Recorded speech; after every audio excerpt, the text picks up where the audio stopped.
White City last Sunday. Bruce Pennell skippering America with Bobby Schwartz, the Moran boys Sean and Kelly, and Scott Autry, the reserve. Ole Olsen was leading Denmark in the defense of the title, and supporting him, Hans Nielsen, Erik Gundersen and Preben Eriksson with Tommy Knudsen, the reserve. West Germany's captain was George Hack. Karl Mayer, Egon Muller and Alois Wiesbach complete the four-man team, and the reserve was George Gilgenreiner. And finally, Czechoslovakia, with the captain Jiří Stanko, Alex Drimmel, Václav Werner, Petr Ondrasik and the reserve Tony Kasper.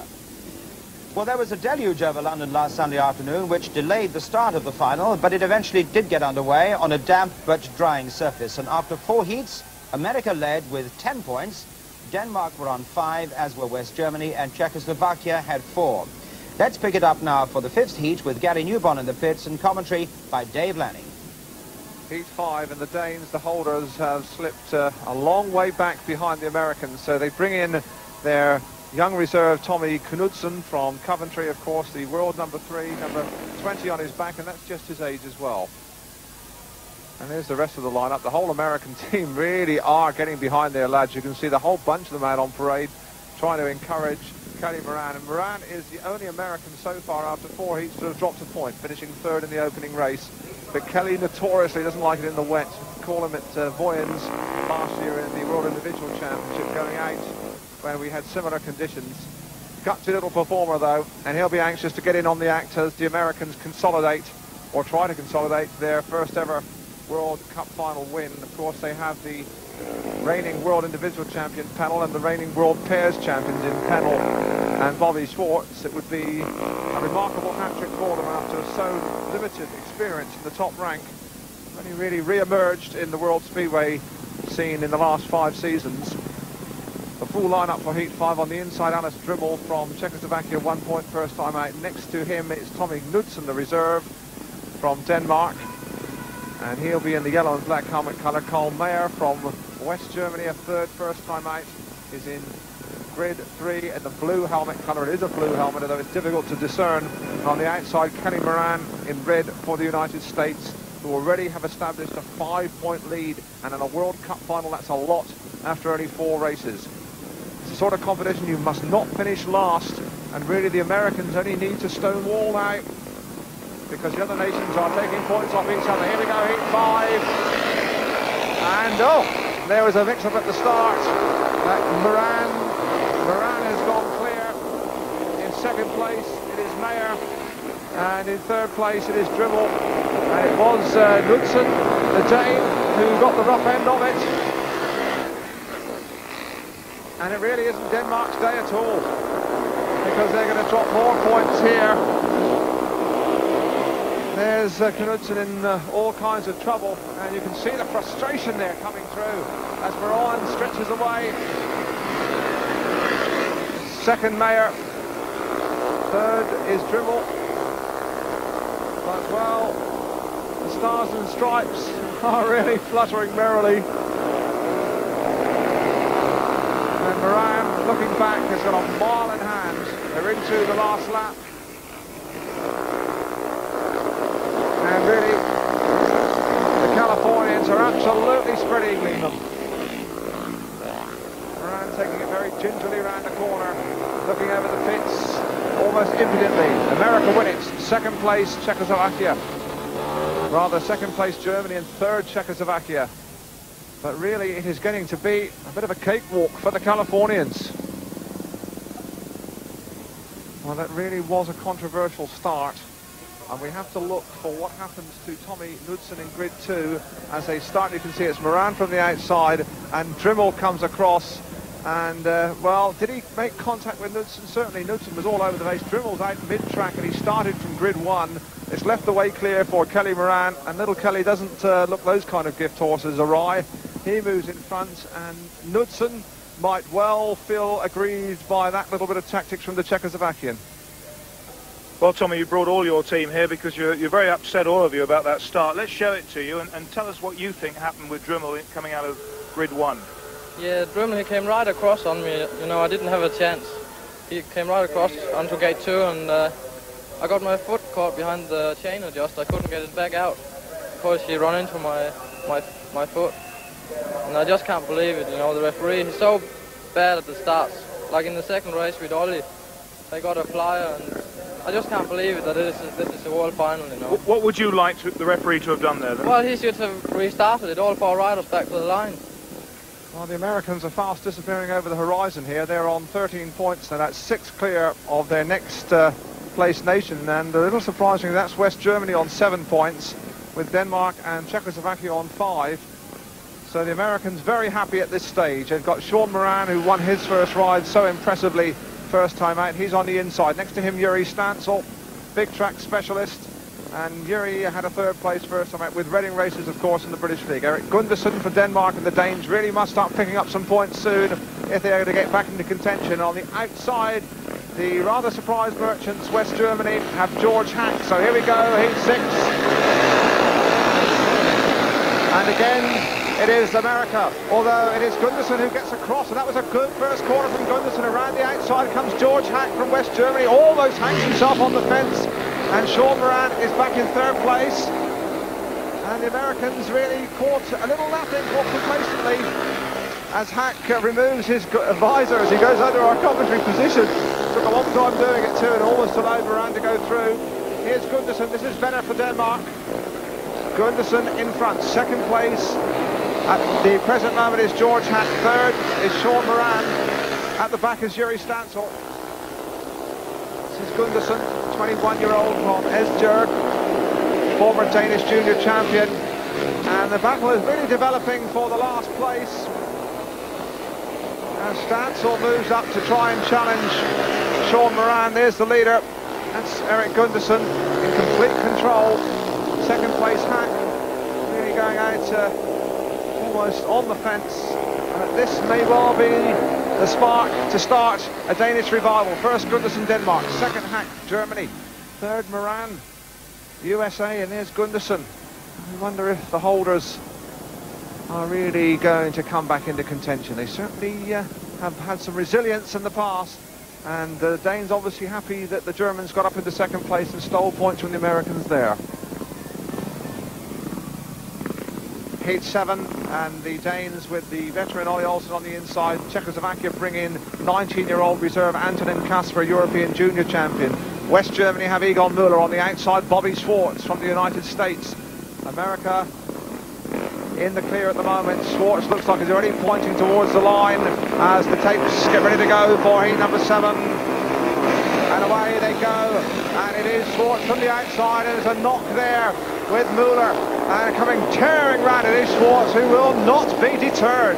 Schwartz leads it. 2nd place is Olsen. 3rd is Müller, and Kasper is at the back.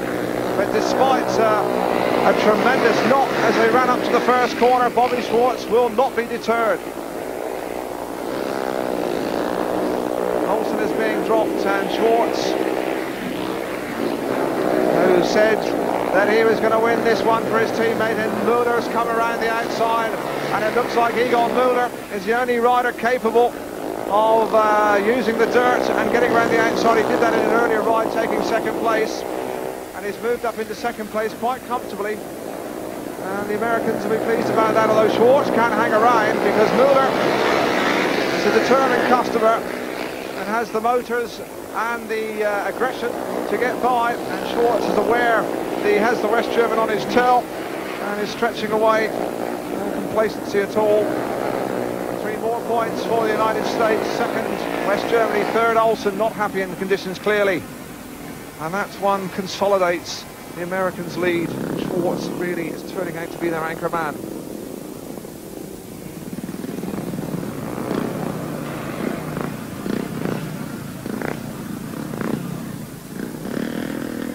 So the Americans at Heat 8 well clear on 17 points. They're 8 clear of their nearest rivals.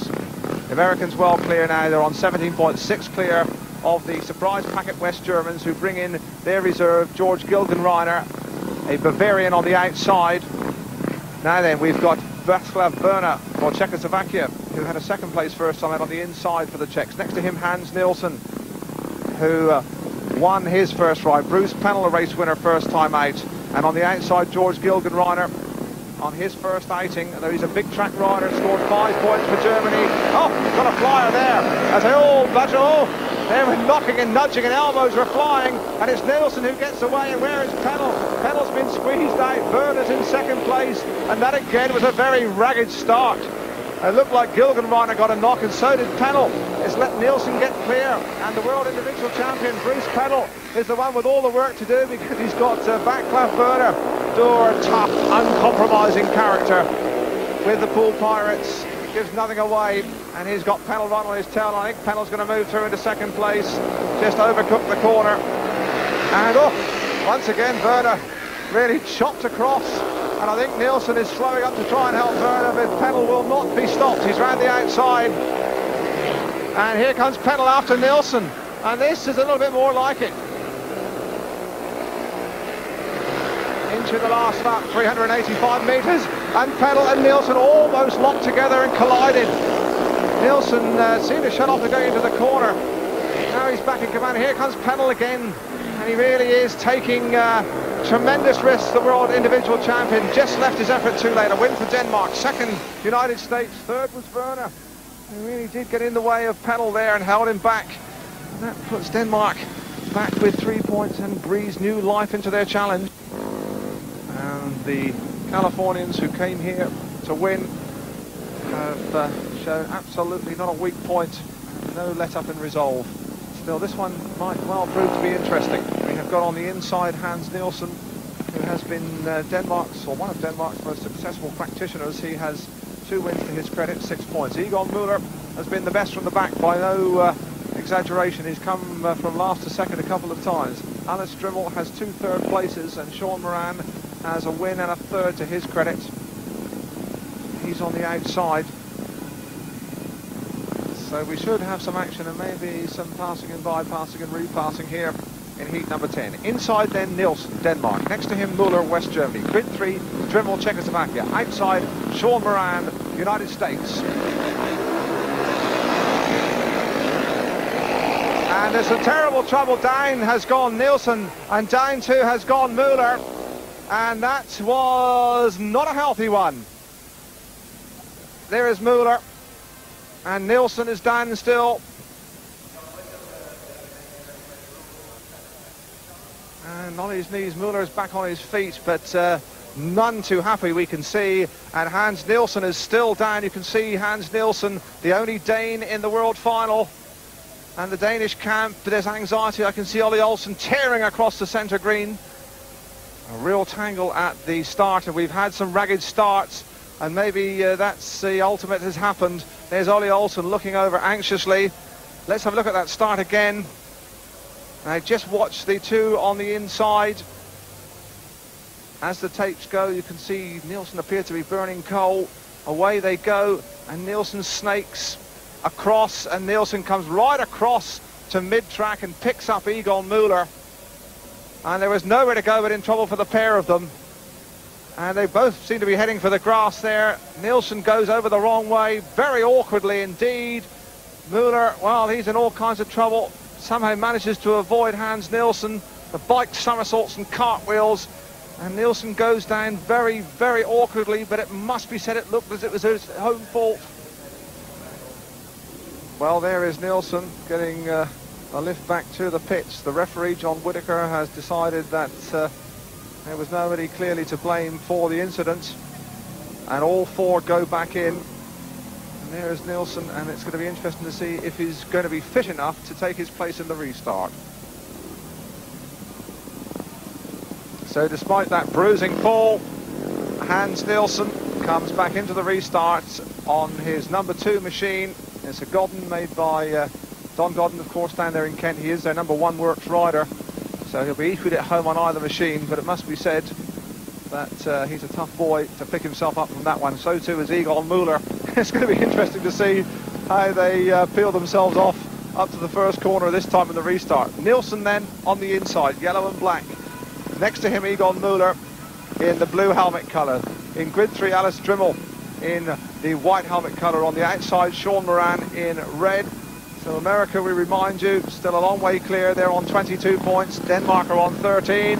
Here we go for the restart of 8-10. And again, Nielsen has moved across the mid-track, and he's made a flying start. Moran's in second place, trying the outside run, and Moran just hasn't got enough steam.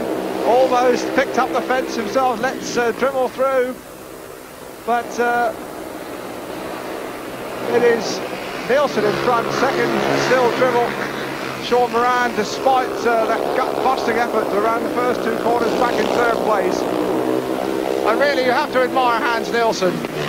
He really is an uncompromising character, and many people fancy he could be a menace in the World Individual Final. There's a battle for second place. It is Dremmel in second place, and Moran under some pressure from Egon Müller. And remarkably, out of the melee, it is Müller who seems to have taken the biggest knock. Certainly not as impressive as at his early rides. There's the leader, but the real battle is for the last point, with Sean Moran under pressure from Müller, and Moran almost tangled together. You can see it for yourself.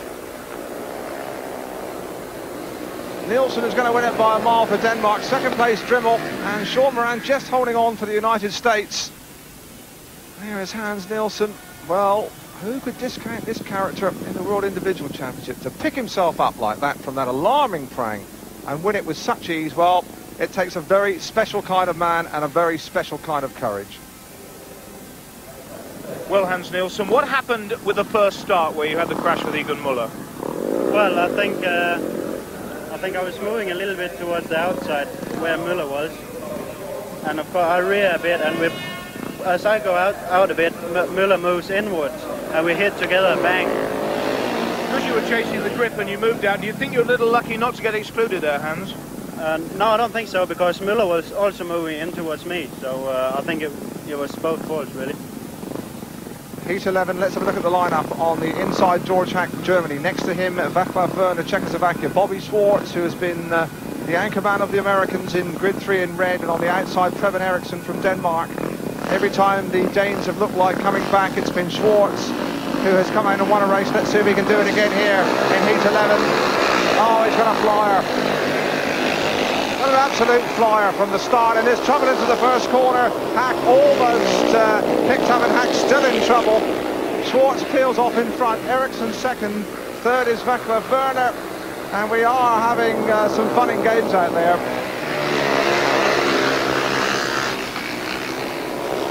Still the battle going on for the last place point, and again, oh, Hack has gone down. He had to happen, it had to happen. He was out there hanging himself up on the fence. He almost did it first time round. Somehow or other he's got up. They really are made of whiplash, these boys. Look at him. Oh. Well, they say they are big track riders, these West Germans, but they're certainly running out of room here at White City. Here is Schwartz. This is the second lap. In second place it's Eriksson. And watch for Hack. He's trying to get around the outside of Václav Werner. He goes right out, grabbing throttle by the handful. He's right out on the fence. I mean, he just missed it around about here, but there's no such luck this time. Down he goes, over. Well, that's more suited to gymnastics. The bike manages to miss him, and straight away he's up, proving once again that these Speedway, look, the bike's almost got a mind of its own there. But up gets George Hack, shaken if not stirred. Heat 11 without George Hack. On the inside, Václav Werner. Next to him in the red helmet colour, Bobby Schwartz, and Preben Eriksson from Denmark on the outside. Three only then, the Americans well clear at the moment on 23 points. Denmark on 16.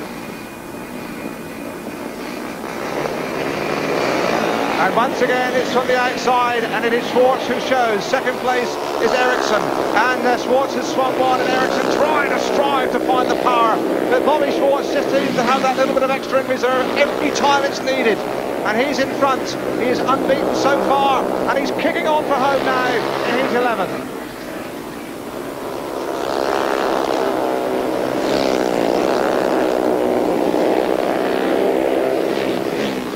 Well, Bobby's lost his helmet colour, but well, when you're sniffing fresh air, the only colours on his mind is the checkered flag at the end of this race.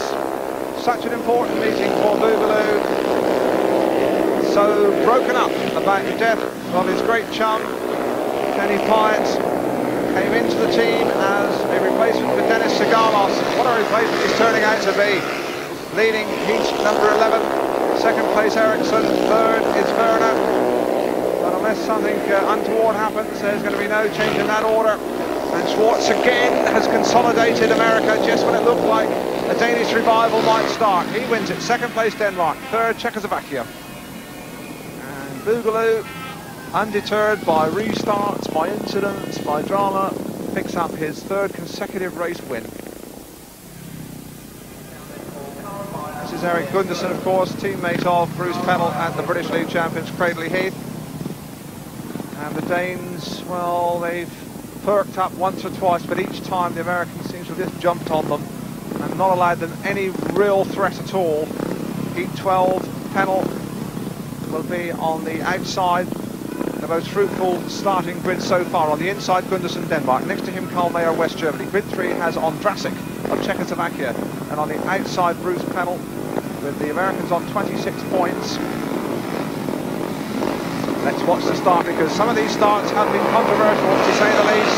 That's a better one. Although once again, Gundersen's moved out and Pennell has just got to the corner in front of him. Pennell is it. Gundersen is second. In third place, slipping through, is Karl Mayer for Czechoslovakia, rather for West Germany.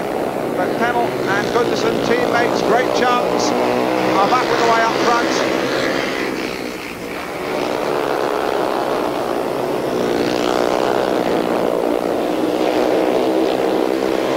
Pennell, Bruce Lee Pennell, world individual champion. Again, it looks like America.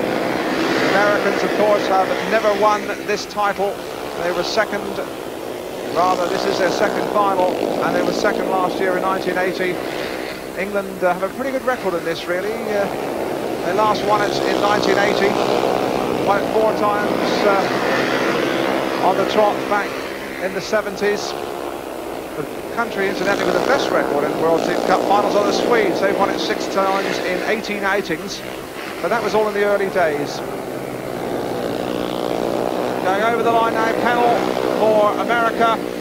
Second was Gundersen, Denmark. Third in blue was Karl Mayer, and that means by our calculations the Americans need only 4 points from the remaining 4 heats to ensure their first ever win in a World Team Cup final.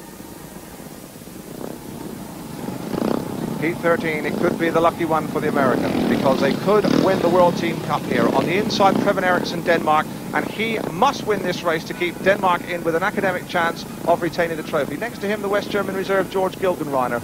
Grid 3, Sean Moran, who could bring home the World Cup for the statessiders, and on the outside, the Czechs bring in their reserve. That's Tony Kasper in the white helmet colour. Heat 13, and the World Cup could be won in the next 70 seconds. Here we go, and it's Gilgenreiner, the German. That's a surprise. He shows in front. In second place, Eriksson, although here comes Moran, keeping it all screwed on around the outside, trying to follow him through Kasper, not finding the gap. So it's Moran in front, and the Americans are beginning to celebrate.